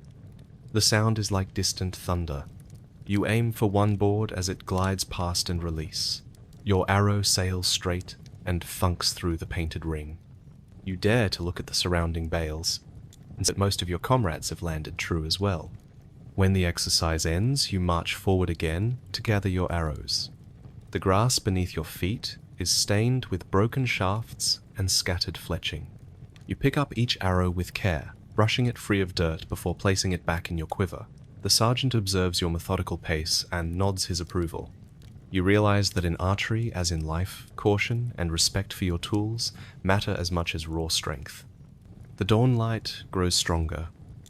You wipe sweat from your brow, even in the cool air. You swap a few words with a comrade, teasing him about the tiny chip in his arrow shaft. He grins and points out a divot in your bracer.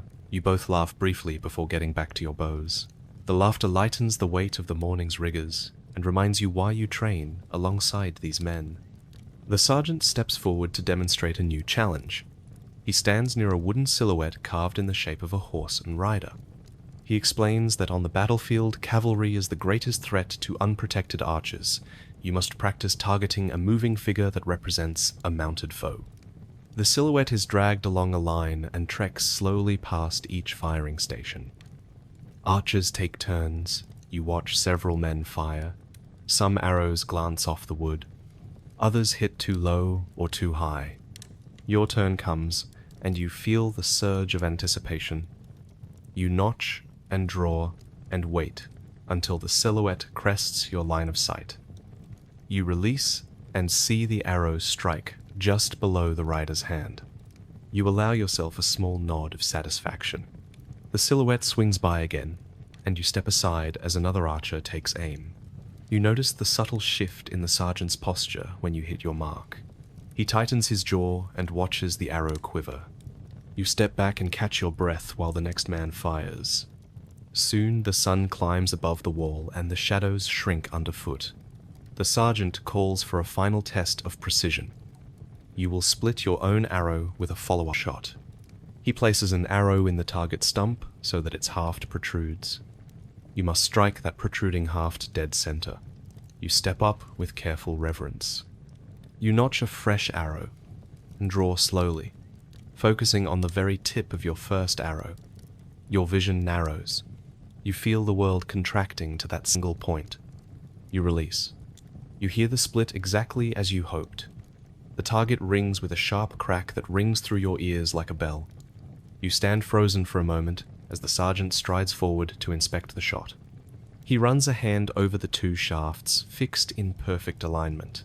He looks to you and gives a single curt clap, a rare show of approval. Your comrades break into cheers. You bow your head in respect and wipe your hand across your brow. By mid-morning, the drill concludes. You breathe in the scent of freshly turned earth and warmed leather. You rack your bow and loosen your braces straps. Your forearm is tender where the leather protected you from friction. You flex your wrist and feel the light ache of exertion. It feels good. As the archers march back to the barracks, you fall in with your company. You rest your bow across your shoulder and sway in rhythm with the steady steps. The fortress towers loom overhead like silent overseers. You carry in your heart the echo of every thwack you earned this morning. The mastery of marksmanship feels like both a personal triumph and a bond between you and your comrades. You know that on the battlefield your skill will mean the difference between life and death for the men standing beside you. You cross the courtyard and enter the armory. You hand your bow to the quartermaster, who inspects it and nods. You place your arrows in the rack and remove your bracer.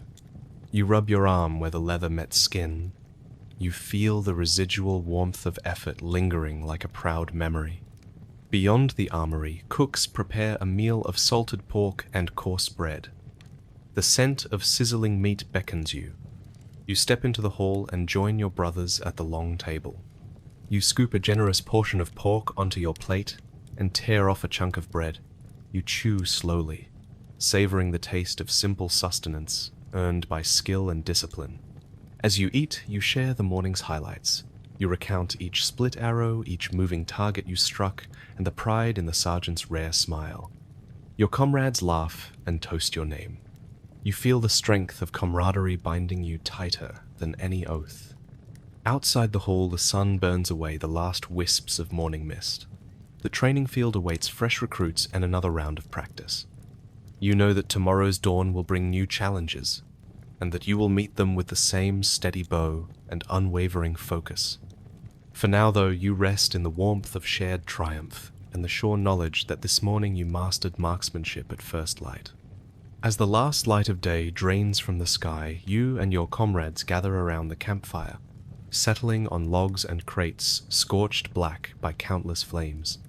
You pass the flask of spiced wine hand to hand, feeling the warmth of embers on your faces even before you take a sip. The wine is heady and sweet with cinnamon and cloves, and it sends a pleasant rush through your chest. Around you, the fire spits and pops, and the night air fills with smoke and the scent of pine needles. One by one, each archer leans forward to share a tale. The first voice is low and gravelly, from years of shouting commands under wind and sun.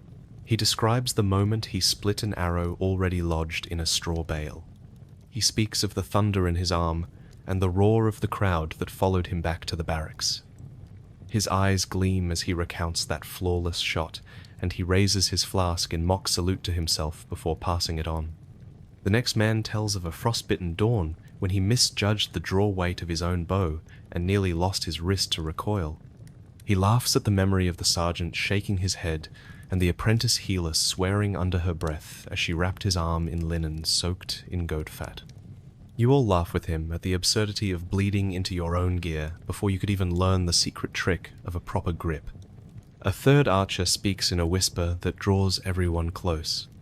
He claims he once blind fired an arrow through the narrow gap of a castle arrow slit, hitting an enemy scout who had dared peek over the battlements. The crack of wood and the thud of a body hitting stone are his punchline, and you feel a thrill at the thought of such an impossible shot. He swears that the scout never even saw the arrow until it was too late. Then, it is your turn. You clear your throat and share your own near miss, the time you aimed at a charging warhorse only to have the arrow glance off a piece of untested plate mail. The arrow skittered across the ground, and you tumbled face first into the mud, your bowstring snapping against your cheek. You chuckle at the memory of muddy taste on your lips and the mocking laughter of pikemen who refuse to let you live it down. You end with a flourish, describing how you recovered that same arrow and used it in your next volley as though nothing had happened. Laughter swells around the fire as the flask makes its way back to you. You refill your cup and breathe deep. The crackling flames cast dancing shadows across weathered faces and leather worn from years of service. You pass the flask to a young apprentice who still trembles at the weight of his first bow. He raises it to his lips and looks uncertain until you clap him on the shoulder and nod encouragement. He swallows, and the heat of the wine floods his eyes. For a moment he glows with confidence before handing the flask onward. A quiet voice breaks the mirth. It belongs to the oldest archer in your company, whose sight has dimmed but whose aim remains deadly. He shares a secret trick of the trade. the subtle twist of the wrist that spins the arrow into a stable flight path, even in crosswinds. You lean forward to catch every syllable, mindful of how many times that knowledge might save your life. He traces the motion in the air with sinewy fingers, and the flames light up the lines of age on his hands. Others follow with their own secrets. A sidelong step to adjust angle on a mounted target, or the way to moisture-proof your fletching by applying a thin coat of boiled mutton fat before battle. They trade these small facts like precious coins, each one learnt through blood and sweat and narrow escapes. Every secret shared is met with nods of respect and a low hum of appreciation.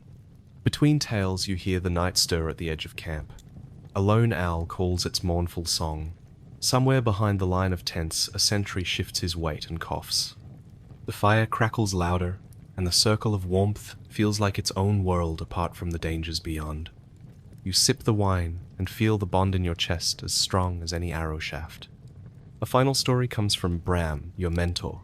He speaks of the time he guided a single arrow through the eye slit of an enemy helmet on a moonless night.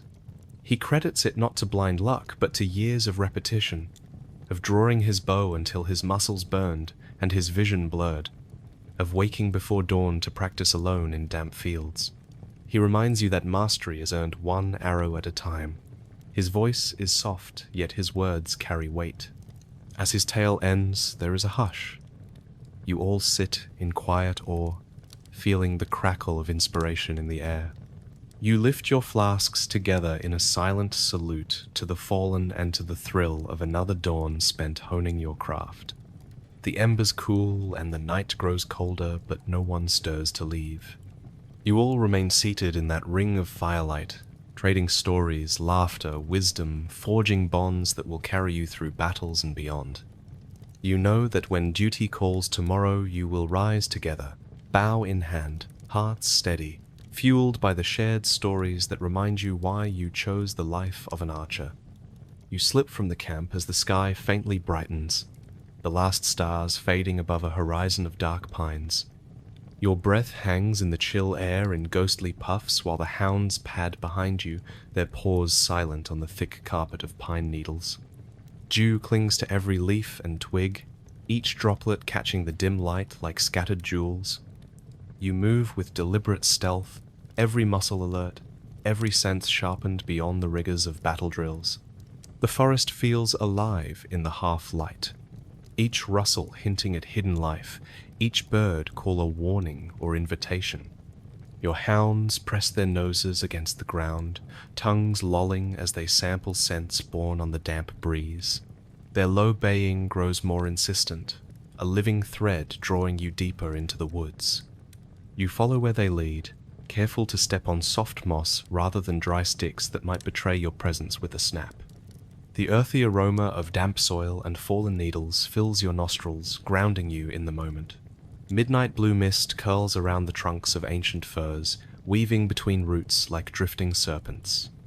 In this hushed cathedral, you feel both small and profoundly attuned.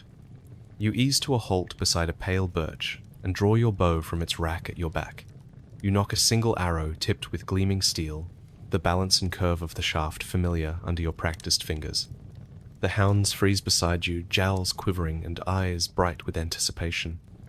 You lift your gaze to the still forest floor, scanning for movement. A fallen log lies just ahead, its mossy underside perhaps a hiding place for a startled hare or the first glimpse of a grazing deer.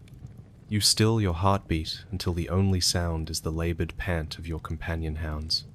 A sudden flicker of pale brown catches your eye beside a stand of oaks. A young doe lifts her head as if sensing danger, ears pricked and nostrils flaring. You shift your weight to 1 foot, bow drawn to full tension, arrow resting solidly on the string. Your fingers settle into the knot groove, and you inhale deeply. The doe takes a careful step forward, and then another, until she stands within range. The world narrows to that single animal, its large, dark eyes reflecting dawn's first light. You release the string, and the arrow flies in a perfect arc, the whisper of it cutting through the quiet. The doe leaps and bounds a short distance before faltering, then collapsing softly into the pine needles. The hounds surge forward, gentle in their eagerness as they surround the fallen animal and check its condition. You lower your bow and approach, heart pounding with the thrill of the hunt. You place a hand on the doe's flank in respect for the life taken and murmur a silent thanks for the meat that will feed your comrades. You kneel and extract the arrow from the doe's shoulder, testing the sharpness of the blade against soft fur. Blood seeps freely as you inspect the wound to ensure it was quick and clean. The hounds retreat obediently when you gesture and settle quietly by your side. You offer the led hound a soft word of praise, then turn to field dress the animal. You work swiftly, cutting through sinew and flesh with practiced precision, mindful of both respect and necessity. The spring water in your flask rinses your knife blade between each motion. Once the deer is properly prepared, you pack the meat in cloths and secure it across your back. You stand and dust pine needles from your tunic. The hounds circle you in small arcs, noses twitching eagerly at the fresh scent of blood and meat. You offer each a scrap of tendon, which they accept with delighted crunching. Their tails wag in satisfaction, and you feel a swell of pride in their loyalty and skill. You pat their heads and thank them for their sharp noses and steadfast presence. You turn and set your course back toward camp, the morning light strengthening with every step. You guide the hounds along a narrow deer trail you know will lead you past clearings where rabbits feed and birds feed their young. The dew has lifted from their nests, and you walk more calmly now that the thrill of the chase has passed. The forest greets you in soft shafts of golden light that slip through the canopy, illuminating dust motes dancing in the air. The world feels whole and balanced, the rite of the hunt completed with both honor and necessity. As you near the edge of the tree line, you glimpse your comrades gathered around the fire, faces bright with curiosity and hunger. You call a greeting, and the hounds bound ahead, tongues lolling. Your captain strides forward with a wide grin and helps you shoulder the deer. You lead the way back to the hearth where knives and spits await, knowing this kill will nourish bodies and spirits alike. Around the crackling flames, your comrades raise their mugs in salute to the hunt and to your skill. You fill your own cup with foaming ale and toast to the hounds whose noses never fail and to the woods that provide. You settle down with the first warm bites of roasted venison while the hounds lie at your feet, their sides rising and falling in contented sleep. You feel bone-deep satisfaction in the rhythm of camp life after the forest's quiet intensity. Stories rise around you once more, laughter and shared respect, binding you closer than any shield wall. In that moment, you know that mastering the bow is only part of being an archer. The hunt is a test of patience, stealth, reverence, and trust in both your own skill and the loyal heart of the hounds at heel. You climb the steep stone steps to the battlements, just as the dawn light breaks over the eastern ridge. Your boots strike the flagstones with a muted echo. The air is cold, thick with the scent of wet moss and smoke from the cooking fires below. You shoulder your quiver and take your place along the crenellated wall, peering down into the dry moat where the enemy ranks are massing. Across the yawning gap you see banners snapping in the breeze, and the glitter of steel helmets like a field of metal lilies. At your shoulder, your sergeant gives a nod. He stands tall in his chainmail, his face grim with focus. A trumpet call rises from the courtyard, and your comrades stiffen. You reach back and draw a single arrow, holding it at the ready. Your fingers brush the fletching, and you feel the tension of training mornings and long hours practiced on distant fields. You remember every lesson learned, every ache endured, every arrow that found its mark. Today that hard work will be tested. The enemy begins to advance. Dust billows from the churned earth of the approach ramp, and you hear the dull thud of wooden shields meeting shield as they form a shield wall. The foot soldiers march as one, their boots thumping in unison. You draw your bow across your chest, settling its grip into the crook of your arm. One by one, your comrades nock their arrows, each shaft clicking into place on the string. The battlement becomes a line of silent sentinels, poised to unleash rain. Your sergeant raises his arm. You draw your string back to your anchor point, your elbow lifting in perfect alignment, your cheek resting against the stock. You steady your breath. You fix your gaze on the grouping of enemy pikemen marching closest to the moat. When the sergeant's arm falls, you release. Hundreds of arrows sing at once, and the sky darkens with black shafts. The impact comes in a thunder of bodies staggering, shields splintering, and a sharp crack of steel on stone as a few stray arrows clang against the wall below. You see the enemy line falter. A rider plunges into the shallow water of the moat, horse and man struggling. Across the gap, an uproar of pain and confusion rises. You let your bow arm drop and draw a fresh arrow, eyes alight. The foot soldiers are quick to recover, but not quick enough to close the distance before your next volley arrives. You draw, aim at a grouping of shield bearers, and release. The shafts rain down in a deadly arc. You hear the low groan of metal bending, and the sharp scream of men wounded by flying steel. Shouts ring out from below as ladders are thrown against the wall and grappling hooks clatter against stone. Footmen strain to heave themselves up over the parapet. You pivot along the wall to face the new threat. Your sergeant barks orders, and you knock arrow again.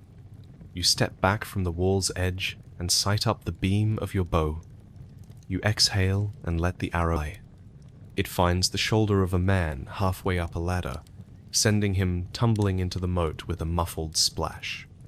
Along the wall, your fellows send another wave of arrows. The air fills with whistling steel, and the wall shakes as spears jab blindly through the crenels. You feel the tremor in the stone and grip your bow tighter as you prepare for a third barrage. Your heart pounds, but your aim remains true. You draw deep and release in a single motion that feels almost dreamlike.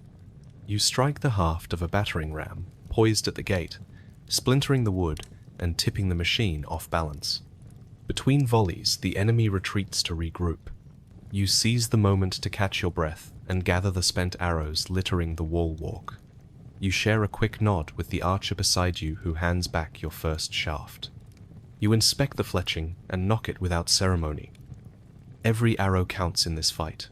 You wipe sweat from your brow, though the morning chill lingers in your bones. Then the enemy charges the gate with fresh fury, drums beating and horns blasting. You brace yourself as the sergeant raises his hand once more. You draw your bow from its mid-morning stiffness, feeling the wood spring to life in your hand. You settle your feet shoulder-width apart and draw to full tension. You pick out the largest mass of enemies breaking from beneath their banner. You release. The arrow sails and pierces the captain's tabard, sending him reeling. His men slow and look to each other with uncertainty. The roar of your own war cry rises along the battlement, and you feel it in your chest. It is the sound of unity and resolve. You draw a fresh arrow, place it on the string, and join in the chant that echoes from soldier to soldier along the wall. The enemy's momentum stalls beneath the wave of steel and defiance. You release arrow after arrow, each shot falling true, each impact a blow to their courage. Clangs of steel that once threatened your fortress now ring hollow in the enemy ranks. When the last of the bowstrings loosens, you and your company stare across the moat and see the battered remains of the assault. Bodies lie scattered, shields abandoned, horses whinnying in panic. A few wounded soldiers limp away under blood-stained cloaks. The once proud advance has become a broken rout.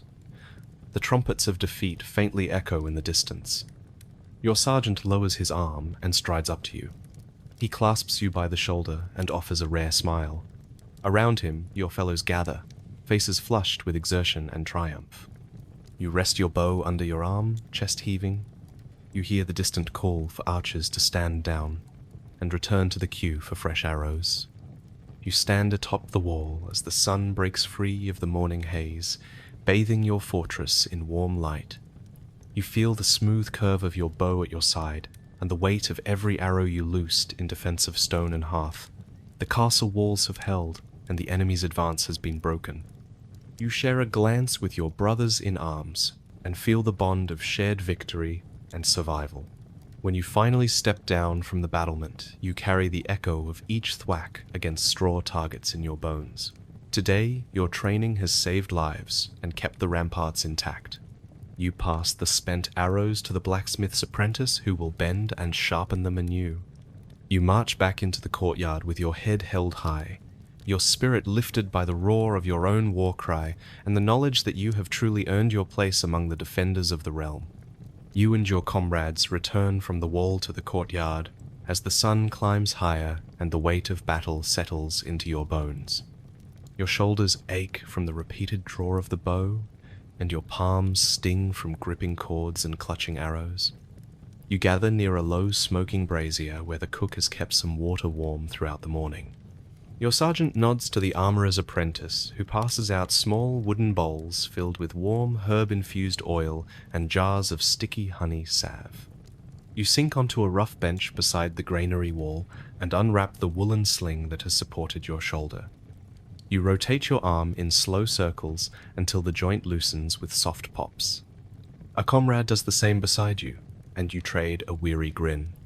The scent of pine resin and lavender drifts from the oil as you pour a little into your palm.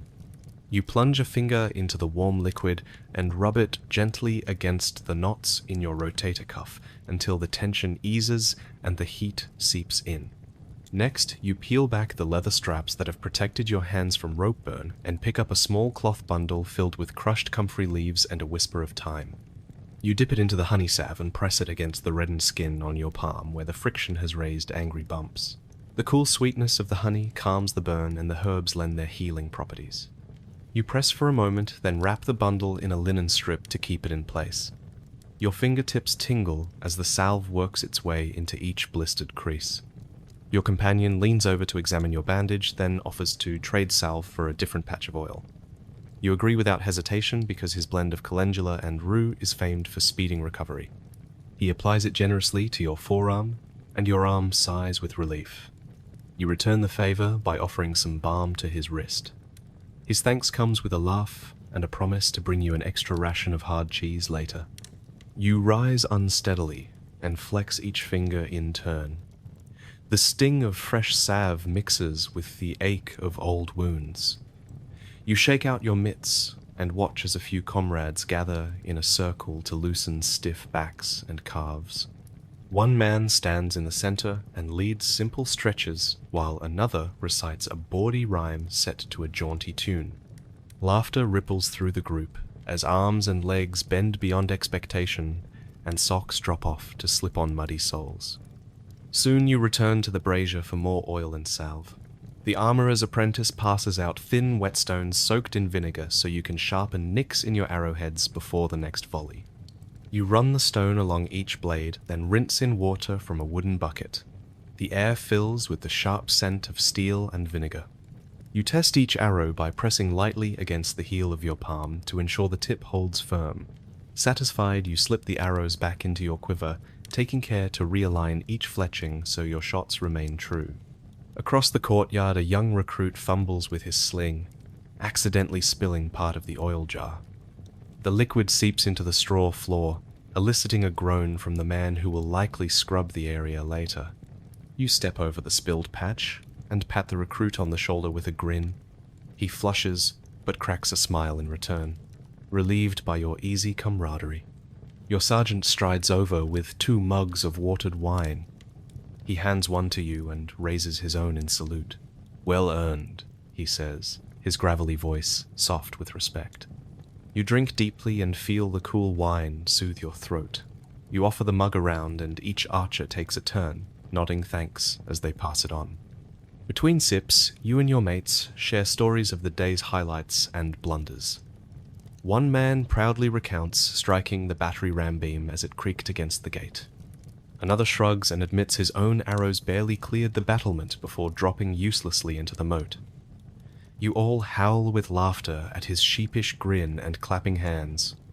A hush falls when the armorer arrives with a tray of warm porridge spiced with honey and chopped dates. You take a bowl and scrape the soft grains off the edge, mindful that every crumb is earned and never wasted. You chew slowly, tasting the sweetness against the lingering tang of metal and sweat. The porridge fills your belly without weighing you down, and the dates lend a bright note that chases away the numbness in your hands. As you eat, you gaze up at the battlements where the next watch will soon take their place. You feel the pain in your shoulders again, but temper it with pride. Every ache is proof of your service and your skill. The sun warms your back as you lean forward to scrape the last of the porridge from your bowl. When the meal is done, you and your comrades rise together, hands still tender under fresh bandages. You flex your shoulders slowly, ensuring each joint moves freely. You let the salve soak in a moment longer before you slide your armor back on. The leather straps snap into place without pinching, and your bracer fits snugly around your forearm. You sling your bow across your back and cinch your quiver at your hip. Your sergeant surveys the courtyard and nods. "Report, then prepare the next line," he says. You fall into step alongside your fellows and head for the armory to collect fresh arrows. Your stiff limbs flex with each stride, and you feel the familiar hum of purpose return to your blood. As you ascend the ramp to the wall, you lift your chin and draw in the fresh breeze. The ache in your hands flares for a moment, but you welcome the reminder of battle's price. You knock a new arrow in anticipation of the next volley. Your quiver feels heavy, but not unbearable. You step onto the crenellations and position yourself once more, ready to defend and to endure. You know that tomorrow you will again tend sore shoulders and blistered hands, but today you also carry the bond of shared hardship and the memory of a hardened victory. The tavern door thuds shut behind you, and a wave of heat and smoke folds around your shoulders as you step inside. The long wooden tables are scarred by years of tankard rings and blade necks. The benches wobble when half the company squeezes onto one side, and the floor is strewn with straw damp from spilled ale and muddy boots. Behind the bar, the tavern keeper heaves a massive keg off its rack and cracks it open in one practiced motion. The hiss of foam rising is a promise of warmth and camaraderie that drives the chill of the evening from your bones. You shoulder your way through the crowd, nodding greetings to faces you have fought beside and recognizing a few new recruits who look wide-eyed at the chaotic comfort of the hall. The air smells of roasting boar, fat and spilled mead, of sweat warmed by flickering lanterns and the faint tang of ale-soaked wood. Above you, the rafters creak under the weight of smoke and song. A minstrel has taken the corner near the hearth, a battered lute in hand, and his first chords draw every eye and hush the clatter of mugs for a moment. You claim a spot at the end of a crowded table, your comrades sliding over to make room. A broad-shouldered archer slaps a heavy tankard of mead into your chest, sweet honey wine that glows amber in the firelight. You grasp the mug with both hands and drain half in a single swallow, feeling the warmth roll down your throat like liquid courage. Around you, voices lift in greeting and laughter, in boasts of impossible shots and near misses that turned into legends before breakfast. The minstrel begins a ballad in a low, clear voice that cuts through the din. He sings of the archer who stood alone on the northern ramparts and felled a charging knight with a single arrow. He weaves in the tragedy of that knight's fallen banner, the way it fluttered to the ground like a wounded bird, and the echo of hobnailed boots as reinforcements rushed to avenge him.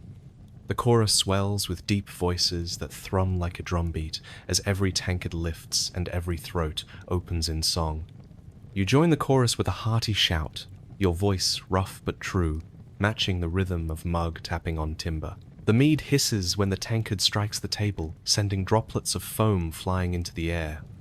You laugh when a fellow archer breaks a lute string in his enthusiasm, and the minstrel grins through a flourish of discordant notes before improvising a gallop on the next chord. The crowd roars approval. Between verses, you swap toasts with your companions, saluting scars old and new, victories earned and battles yet to come. You clink mugs with the man who taught you the secret twist of the wrist, and with the apprentice whose first arrow found a target today despite trembling hands. You hear promises to share a barrel next month at the next muster, and plans to retell each night's song at every tavern between here and the coast. When the ballad ends, you cheer until your voice is hoarse.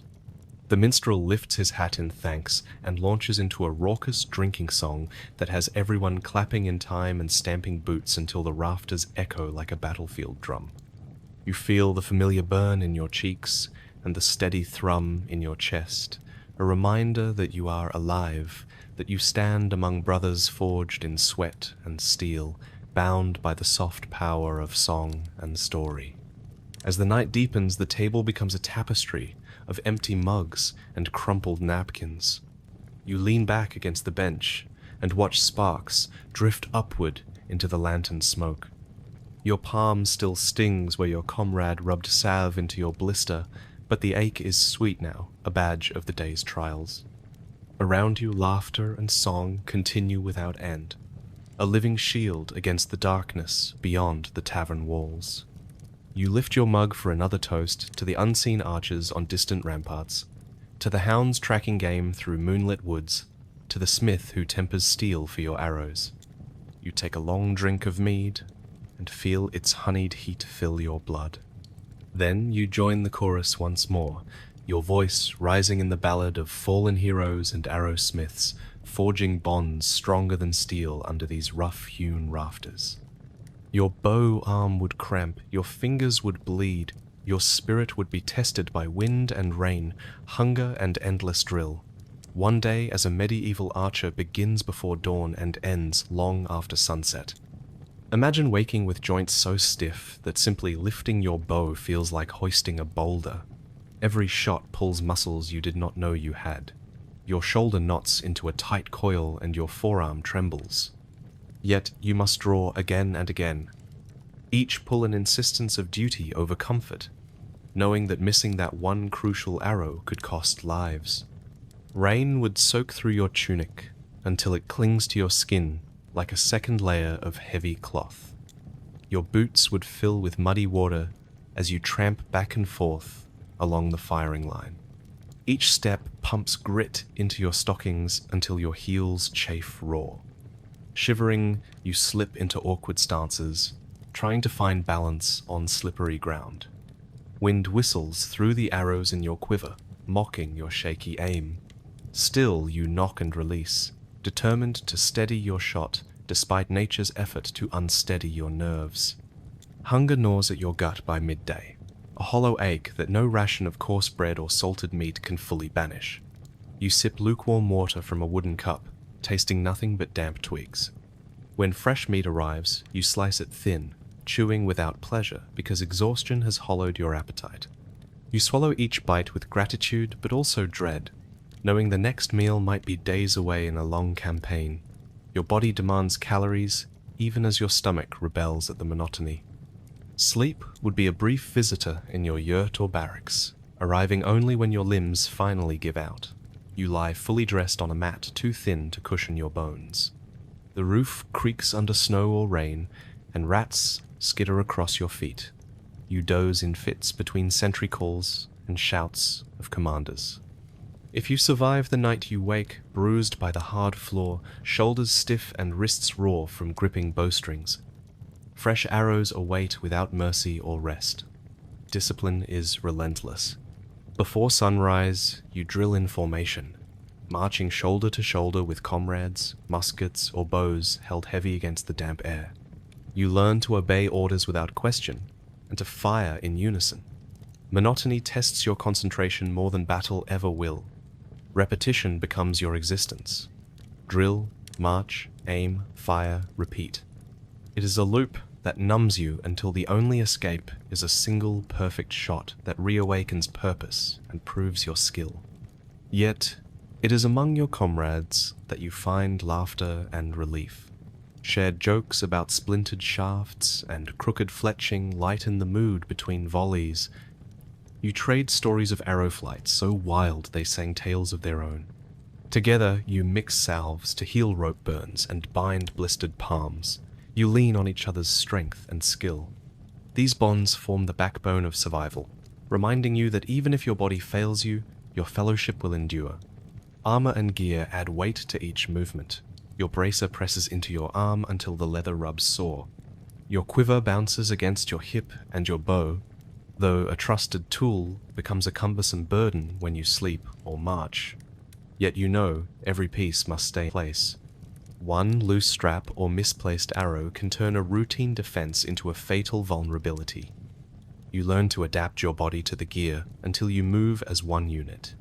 Between battles, you spend hours crafting arrows and fletching flights by hand, carving each shaft smooth with a knife that nicks your finger, splitting feathers and gluing them with sheep fat into perfect veins. If a single arrow fails in flight, it could doom a comrade.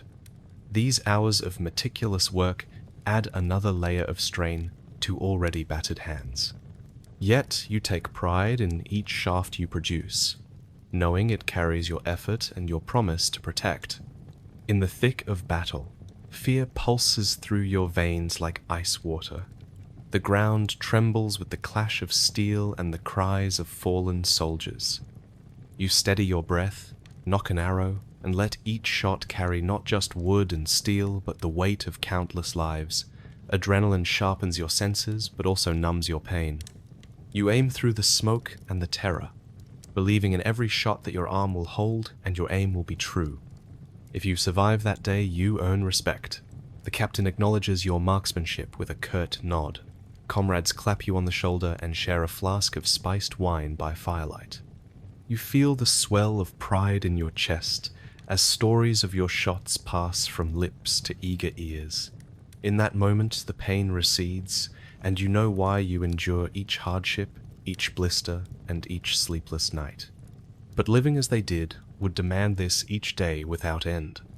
You would rise to aching limbs, march through mud and rain, fire arrow after arrow into the sky, bind wounds, share mead, and sleep on straw, then do it all again. Survive one day and you would earn a warrior's respect. Live as they did and you would find strength in every shot, every sweat-streaked smile, and every shared victory. Few possess the will to meet that daily grind, and even fewer the heart to carry on. Now, imagine doing it again tomorrow and the next day. That is why you would not last a day as a medieval archer.